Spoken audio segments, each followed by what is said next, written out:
Air conditioning is the process of removing heat and moisture from the interior of an occupied space to improve the comfort of occupants.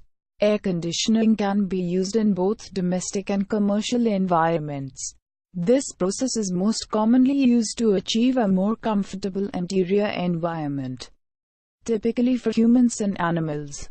However, air conditioning is also used to cool, dehumidify rooms filled with heat-producing electronic devices, such as computer servers, power amplifiers, and even to display and store some delicate products, such as artwork. Air conditioners often use a fan to distribute the conditioned air to an occupied space such as a building or a car to improve thermal comfort and indoor air quality.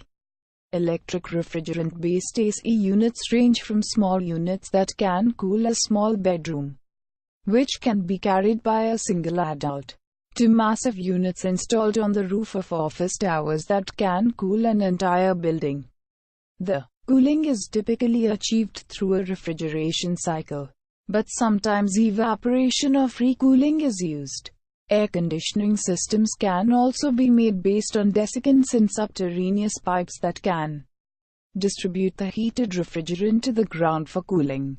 In the most general sense, air conditioning can refer to any form of technology that modifies the condition of air. Humidification, cleaning, ventilation, or air movement. In common usage, though, air conditioning refers to systems which cool air. In construction, a complete system of heating, ventilation, and air conditioning is referred to as HVAC.